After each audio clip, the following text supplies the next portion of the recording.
কুইপৰ 2 অপহৃত কৰ্মচাৰীক মুক্তি দিবলৈ আলফা স্বাধীনৰ সেনাধ্যক্ষ পৰেশ বৰুৱালৈ আহ্বান সদৌ অসম গৰিয়ামৰীয়া দেশী জাতি পৰিষদৰ। মানৱীয়তাৰ খাতিৰত প্ৰণৱ গগৈ আৰু ৰাম কুমাৰক সুশৰীৰে মুক্তি দিবলৈ কাতৰ আহ্বান সদৌ অসম গৰিয়ামৰীয়া দেশী জাতীয় পৰিষদৰ সাধাৰণ সম্পাদক হাছিবুল ইছলামৰ। তৎকালীনভাৱে ব্যৱস্থা গ্ৰহণ নকৰাত কুইপৰ কোম্পানীক ধিক্কাৰ দিছে হাছিবুল ইছলামে। এজন অসমীয়াই আন এজন অসমীয়াৰ ক্ষতি নকৰে বুলি পৰেশ বৰুৱাৰ ওপৰত আস্থা আৰু বিশ্বাস ৰাখি অপহৃত 2 কৰ্মচাৰীক মুক্তি দিবলৈ অনুৰোধ জনাইছে হাছিবুল ইছলামে। অসমৰ আকাশ বতাহ কঁপাই তোলা এটা ঘটনা।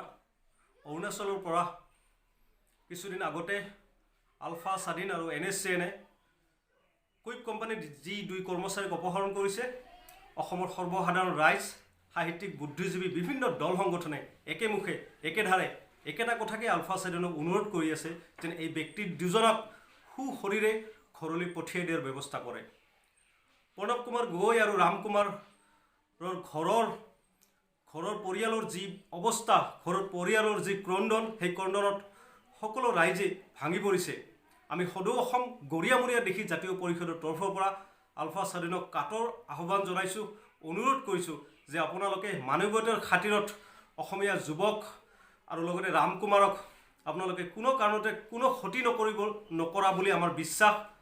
আপুনি এজন অসমীয়া, প্ৰণৱ কুমাৰ গগৈও এজন অসমীয়া, গতিকে অসমীয়াৰ ক্ষতি নকৰা বুলি আমাৰ আস্থা, আমাৰ বিশ্বাস।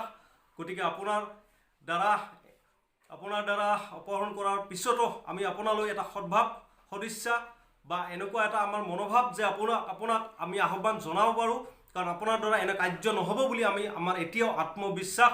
আৰু লগতে কুইপ কোম্পানীক আমি তেওঁলোকক ধিক্কাৰ দিছোঁ যে এই ঘটনাটোৰ লগে লগে তেওঁলোকে তৎকালীনভাৱে ব্যৱস্থা ল'ব লাগিছিল, তেওঁলোকে ব্যৱস্থা লোৱা নাই। এই কোম্পানীক আমি ধিক্কাৰ দিছোঁ, তেওঁলোকে যি ব্যৱস্থা কৰিব লাগিছিল তেওঁলোকে ব্যৱস্থা কৰা নাই। গতিকে আমি পুনৰবাৰ সদৌ অসম গৰিয়ামৰীয়া দেশী জাতীয় পৰিষদৰ তৰফৰ পৰা আলফা স্বাধীনলৈ কাতৰ অনুৰোধ কৰিছোঁ যে আপোনালোকে এই 2 পৰিয়ালৰ চকুলো চাই, ক্ৰদন চাই, অসমীয়া ৰাইজৰ আৱেগ অনুভূতি লগতে সকলো অসমীয়া ৰাইজৰ মুখৰ পিনে চাই এই 2 কৰ্মচাৰীক যেন অনতিবিলম্বে মুকলি কৰি দি সুস্থ শৰীৰে ঘৰলৈ উভতাই দিয়াৰ ব্যৱস্থা কৰি দিয়ে যেন। ধন্যবাদ।